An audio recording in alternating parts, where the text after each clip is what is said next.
Hey y'all, and welcome to the Max Life. So I'm so excited today. We're talking about pantry, all things pantry. So start off by talking to you guys about building your pantry. Now this is episode number 3. We're going to get into the specifics of building your pantry. I'm super excited about this episode because I'm going to be moving y'all around. I'm going to be showing you guys a lot. Some never seen stuff before, okay? So I'm kind of excited about that because I really want to spend some time motivating you guys, encouraging y'all so that you can see that it can be done. Now, I mentioned all the way back in episode 1 that this is a timely thing, okay? It takes time. Please do not think we've done all this work overnight, because we have not. And it takes resources, including us. We don't have thousands of dollars to dump into food and pantries and storages all at once. Y'all, where I'm standing used to be a garage. All of this back here, I told y'all we're going to be moving around a lot today, so you're just going to have to bear with me moving around. All of this used to be a roll down door. From the top up here, we had long like railings on the top where our garage door went up and down. You can go all the way back to Colby's channel, Themacs, and watch some of our very first videos where we were in the garage, and you will see that this was our garage area. We did not have this space. We actually converted this wall that you see back here was put up. This was the door to the garage, and all of this was our garage. So we can cut it in half. We converted this side to a laundry room, half pantry, and milk area. This was so needed. Obviously, we milk every single day, so this turned into like our milk area with a pantry on top and our laundry room, and obviously a lot of our freezers and refrigerators that we needed for our milk and our milk storage. Now, we've already poured up a lot of our milk today. That's the gallon that's left and the 3 gallon that I'll have to pour up this afternoon. We made this whole side over here an area for our preppers pantry. We do a lot of butchering ourselves. I believe you guys have already seen, look past the beef frames, y'all. We're working on beef stuff too. All back there is knives, processing stuff, or when we butcher, bagging, we do all of that stuff ourselves. So having a space for all of our stuffs, all of our things to seal off, our packaging, which we're going to talk packaging today, so y'all stay tuned. I just wanted to tell y'all, all of this that we have done has been a 10-year process, y'all. We've been here for 10 years, and I've only had this room for maybe about 1 full year. I believe we finished it around this time last year, so it just takes time. Don't get discouraged. Don't get overwhelmed. There's a lot of stuff we're going to talk about today, but I want to start off, location is key. I'm going to walk y'all to my bathrooms and show you where my very first pantry started, and it was in our bathrooms. So let's go take a look, and I'm going to show you. We're going to talk everything about looking at spaces, looking at locations, and building your pantry and what you have and what you can use. Okay, y'all, so I just come in our extra bathroom. Actually, one of the girls uses this bathroom, and in here I just have an extra container of bleach. Now let's go to the next bathroom. In this bathroom right down here is containers of water, bleach in the back, and I have another container of water over there as well. Those are some of the very first places that I started building my pantry. From there, we built the shelf in my kitchen, where I have everything from pickles and okra at the top. All of this is canned meat and peas. I have jams and jellies. I have more squash and meat, milk and lard oils down here. I also, at the very top, I have some spaghetti sauce put back as well. This area right here I have for different storage right now. You guys, I can show you and see. Right now it's kombucha bottles and pans that I cook on and strainers. But this was all the pantry that I had. I only had this as my pantry. This was actually my laundry room. But one of the things that we decided to do was to convert my laundry room to a prepper's pantry. Now, it is a little loud in here because I have my freeze dryer going, but I just wanted to show y'all the steps that we took that you can do. Y'all, I started out using my bathroom underneath the sinks, putting back things like bleach and water, and I rotate that stuff out. I have also used under our beds before, the top of the closets. There are so many spaces, extra rooms, basements. There's so many places that you can take and put back just a couple of things. Now, this was my laundry room. I had my washing machine and my dryer right here, and I had extra household stuff over on the other side, like paper towels, toilet paper, which some of that stuff is still over there. But I converted, this is my freeze dryer, my dehydrator, and my grinder sits right in the middle. So that if I want to make my own capsules, I have my whole station set up right here with my capsule stuff is right here. Guys, everything from sealing the lids on to these are key limes. I have things like herbs, all kinds of things behind me that you see that I did just right out of my garden.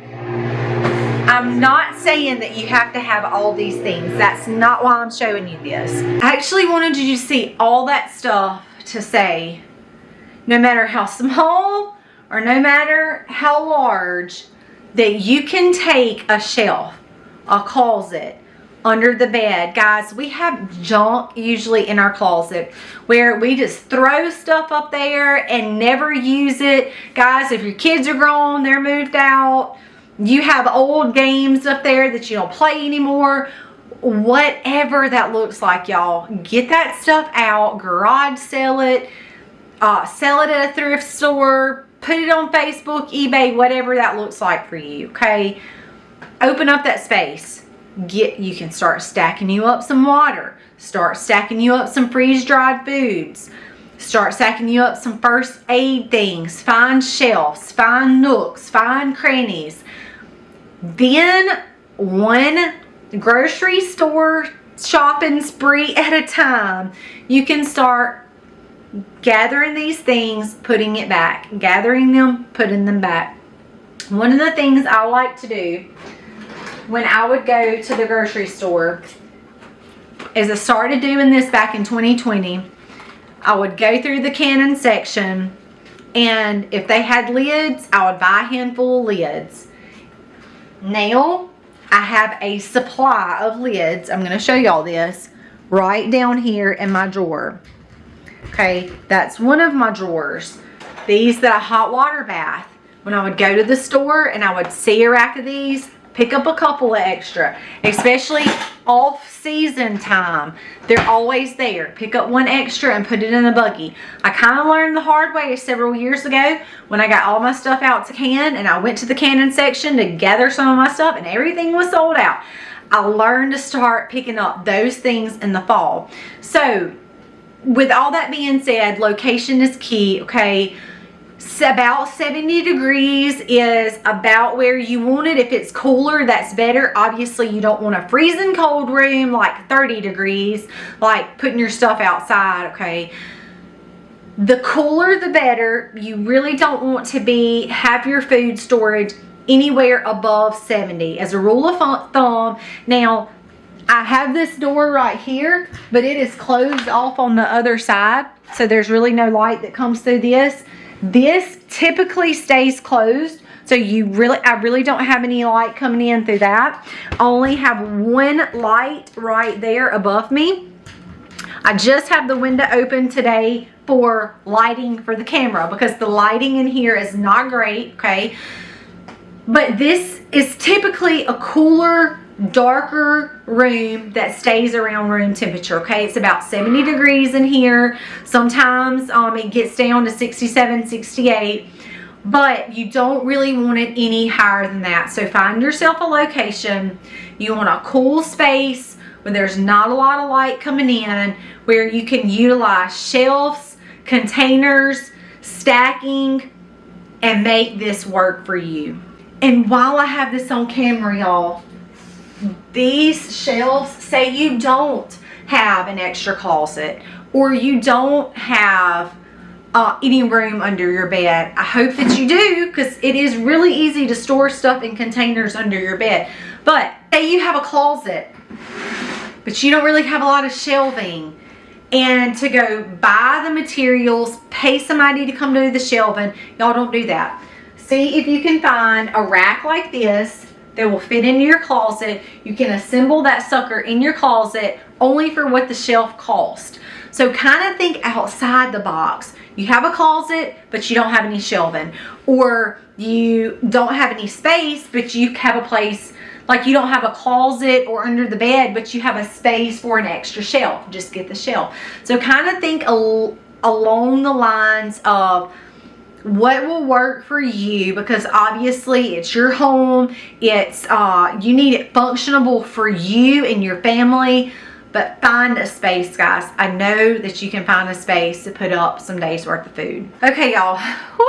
I've covered so much in these videos, but I want to get into some more specifics on how to store your food. So we've talked about location, what meets your needs. We've talked about the ideal environment, dark. You really don't want it above 70. We've kind of talked about that. We've kind of talked about what to put up in your food pantry. All of that was in the last episode. We also talked about water containers, how to store water, how to purify water, all water handling. We've talked about a lot of those things, but let's get a little bit more, even in your pantry. We talked about things you need in your pantry, having a variety of foods, kind of the best options to put back. But let's talk about how to store those now. Obviously, you need to examine your location, but here are some easy and practical things.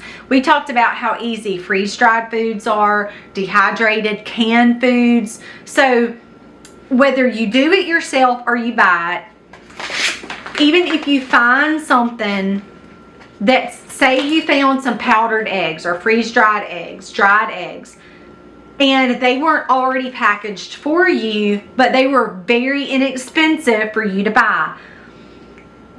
Man, y'all, these Mylar bags with oxygen absorbers is one of the most fantastic ways.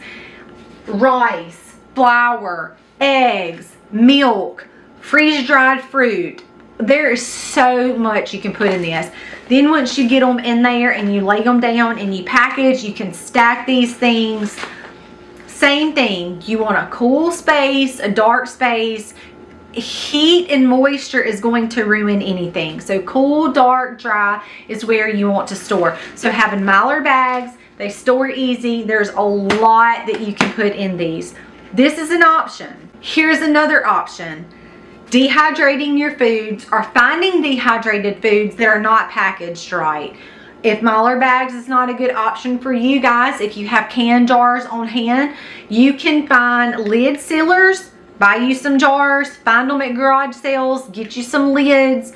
You can find lid sealers that will vacuum suck all of the air out and seal the lid. So this, there's no water in here. It's just dried products. And the lid is sealed on. So I've taken the moisture out. I have vacuumed all the air out and sealed the lid off. Now it stays in my cool, dark pantry right on the shelf. Really, really, really easy to do. And once you have your sealer that goes on the top of these, guys, it does wide mouth, it does regular mouth. You have it to use over and over and over. So here is another fantastic option. Here is some pineapple. Now, if you don't can yourself, I think it is a skill that everybody needs to know. But if you don't can yourself, buying canned fruits, buying canned foods is another fantastic way to store food. Again, mine is sealed. It was pressure canned. Some fruits you can hot water bath. All of these things, guys, you can literally seal off your foods, put them on the shelf, and it is a wonderful way to put up food. Another easy way, y'all, to store food is in food grade buckets. Now, you can use these, they're not food grade, especially if you put them in Mylar bags, which I have done a lot of my flour, grits, some oats, wheat berries, a lot of things like that. Sugars, I have sealed off in Mylar bags. You can stack several down in here at a time, put the lids on, and then when you fill up this one, you can put another one on top. So you can have literally bucket on top of bucket, and you will be amazed at how much food you can get in just a couple of buckets. Now, for the sake of showing you guys on the video, because we practice what we preach, in this bucket, this is my personal bucket, I actually have wheat berries in this, if you can see those. Now, I pull from these when I mill my own flour. So the reason why this is not actually, the reason why that is not actually in Mylar bags is because I use this. I have some flour up here, and a lot of y'all have asked for my brand flours. I'm gonna pull one down for y'all. These are the ones I'm actively using right now. This come from Costco. It's the Kirkland's brand. It's the all-purpose flour, organic, unbleached. Very reasonable priced. I actively use those right now. Now, I also mill my own flour. I'm not crazy about the mill that I have. However, I use it. It doesn't get it as fine as we would like it. So this is what I have to do.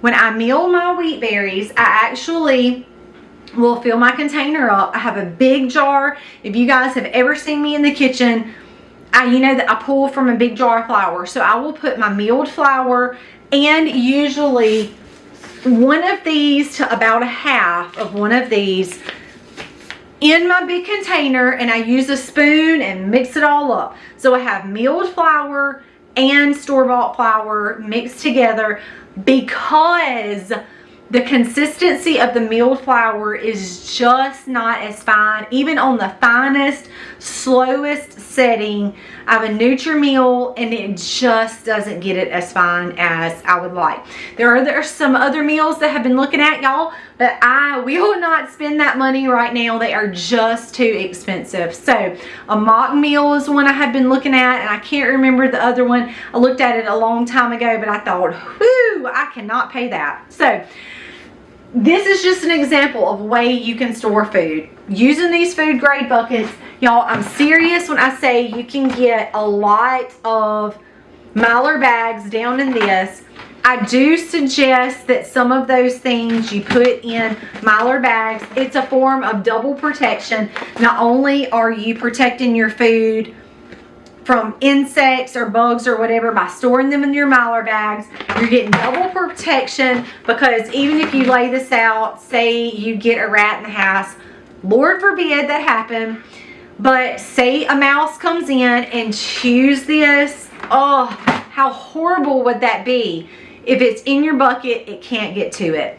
If you just put it in your bucket like this for a long time, I suppose insects could get in there. But these are things that I'm actively using, including these bags here are the ones that I pull from.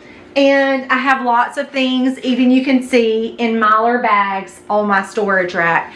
Also learning to do things like cure your own foods. Ferment your own foods. Those things will last and keep going and going and going. So I challenge you to look into that as well to help you along your prepper's pantry journey. I think that you will find it sustainable, self-sufficient, and definitely a more wholesome and rewarding lifestyle. Guys, all of these ways that I just showed you, using air control, temperature control, sunlight control, in all of these ways, the sky is the limit to what you can put up, y'all. Fruit, vegetables, meats, fats, salts, sugars, grains. There is, y'all, there is just, the sky is the limit, really. So you can take all kinds of food. Obviously, you want to use the food that your family eats. That is so important. You don't want to put up cherries if your family doesn't like cherries, okay? Don't waste your money on things you don't like. But taking the food that your family loves and eats and be able to start building your pantry with all of the ways that I just suggested, whether it's canned foods, whether it's freeze-dried, dehydrated, whether it's something you just buy from the store and put in a Mylar bag and put in a 5-gallon bucket. You don't have to have the 5-gallon bucket. For example, if you do just the Mylar bags, this just happens to be eggs, but I have flour and wheat berries over here. I have more flour, rice, beans, rolled oats, grits, all kinds of things over here that are in Mylar bags that you don't necessarily have to have in your bucket. However, to pick up a couple of dollars worth of a bucket, if you can put some of your smaller bags in there, or at least some of them, you're not putting all your eggs in one basket. So say a little mouse does crawl in your house and he finds your Mylar bags. If you have some in the buckets, you have not dropped all of your basket of eggs on the floor and broke them all. In other words, the little mouse might have gotten a couple but didn't get all of them. Lord forbid that happen. However, I suppose it is possible, especially down here in the South. We have critters everywhere. So that is just another form of protection. But regardless of how you put your food up, cool, dark, no light, temperature controlled, airtight, guys, you can put up almost anything. But be smart about it. Build your food pantry the way you want it. Remember the things that you like. Variety of food. And guys, it doesn't have to be overwhelming. It can be quite fun, a little bit of a challenge maybe in some senses for some people, but regardless, you'll be at peace of saying, you know what, I can go to my piggy bank, I can bust it out, I can get the things I need when things get tough or things get hard or we don't have lights or we don't have water. You'll be at a peace of mind knowing that you've done X, Y, and Z to prepare your family. Guys, that is all for this episode. I hope that by taking you and showing you specific ways to put up food in the Mylar bags, the food grade buckets, the cans, the airtight jars. There are so many things you can do to put food up, and some of them are so simple, so inexpensive, that literally once you dive into this and you start doing it, you're gonna say, why didn't I do this sooner? One more thing I want you guys to remember before I close this video out is this. Remember to rotate your items around. Your older ones bring to the front. If you're buying new flour, maybe seal it off and put it in the back. Bring your old up, use it first. Remember to rotate things out of your pantry if possible, especially if they have an expiration date. You want to use the oldest first and put the newest up for later. That will make your prepper's pantry last longer. So thank you for joining this episode. I can't wait to show you what is coming up next. Guys, again, thank you for watching. God bless and happy homesteading, y'all.